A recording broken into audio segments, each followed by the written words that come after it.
Autopilot.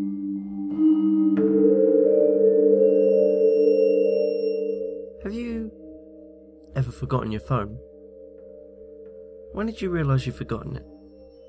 I'm guessing you didn't just smack your forehead and exclaim "damn a pros" for nothing. The realisation probably didn't dawn on you spontaneously. More likely, you reached for your phone, pouring open your pocket or handbag, and were momentarily confused by it not being there. Then you did a mental re-step of the morning's events. Shit. In my case, my phone's alarm woke me up as normal, but I realised the battery was lower than I expected. It was a new phone and had this annoying habit of leaving applications running that drained the battery overnight. So, I put it onto charge while I showered instead of into my bag like normal. It was a momentary slip from the routine, but that was all it took. Once in the shower, my brain got back into the routine. It follows every morning, and that was it. Forgotten. It wasn't just me being clumsy, as I later researched. This was a recognised brain function. Your brain doesn't just work on one level, it works on many. Like, when you're walking somewhere, you think about your destination and avoiding hazards, but you don't need to think about keeping your legs moving properly. If you did, the entire world would turn into one massive quap cosplay. I wasn't thinking about regulating my breathing. I was thinking about whether I should grab a coffee on the drive to work. I did. Whether I'd finish on time to pick up my daughter Emily from nursery after work, or get stuck with another late fee. And this is the thing, there's a level on your brain that just deals with the routine, so that the rest of the brain can think about other things. Think about it. Think about your last commute. What do you actually remember? Little, if anything, probably.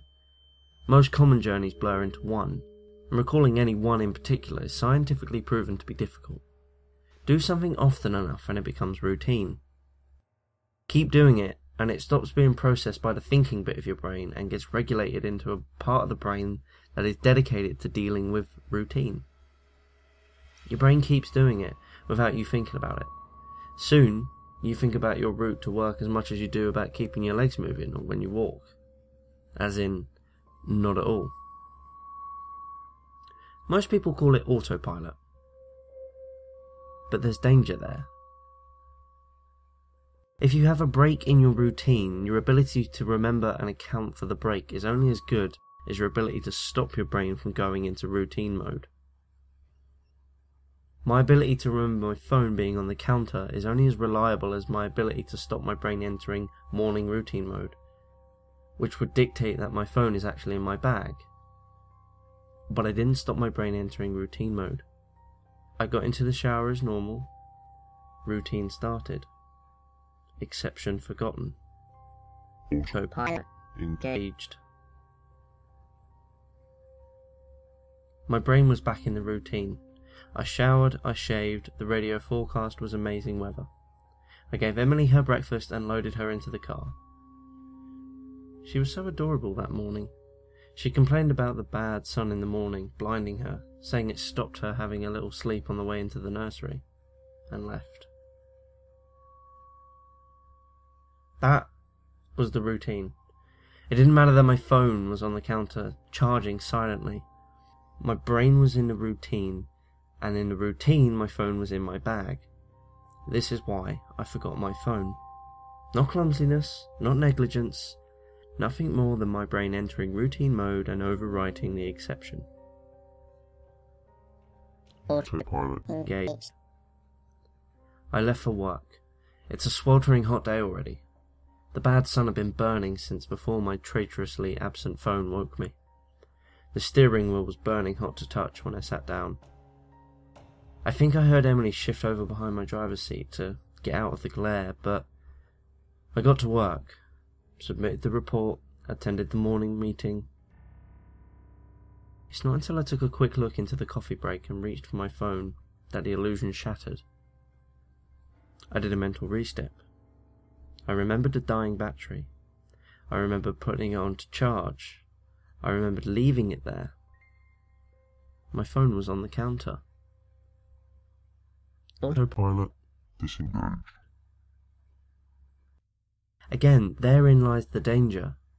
Until you have that moment, the moment you reach for your phone and shatter the illusion, that part of your brain is still in routine mode.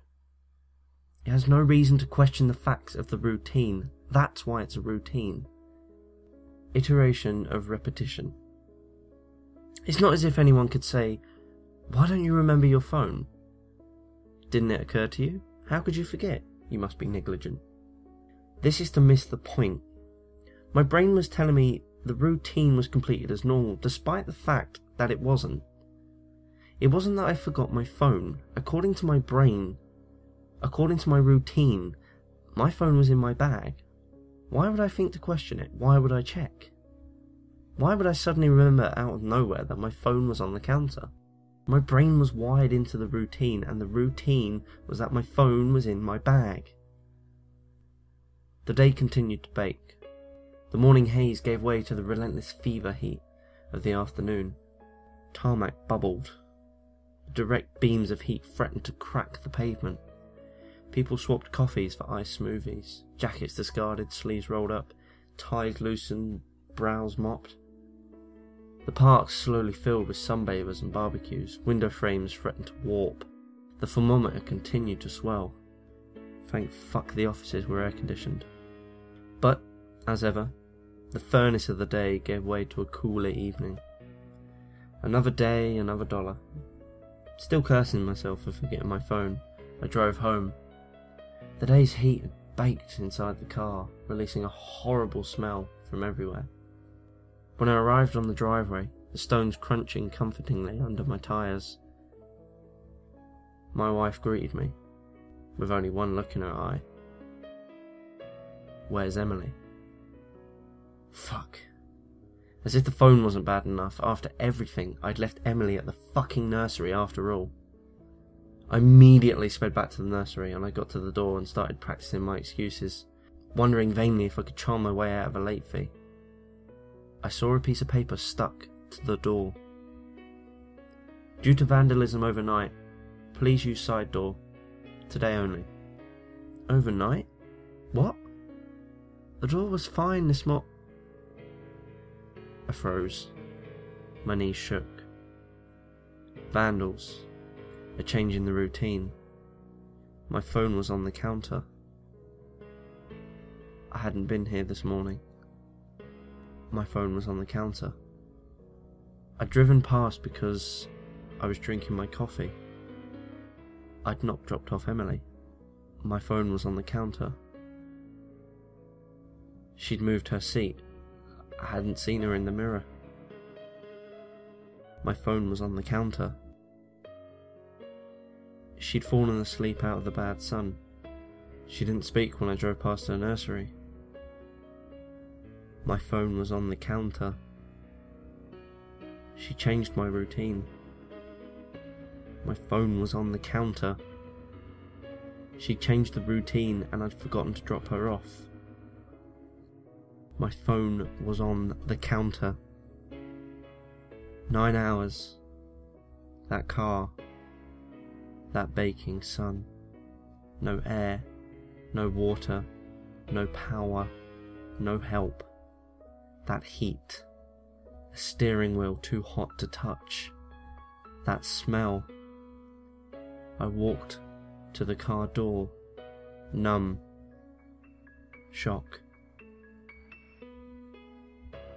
I opened the door. My phone was on the counter. And my daughter was dead. Autopilot disengaged.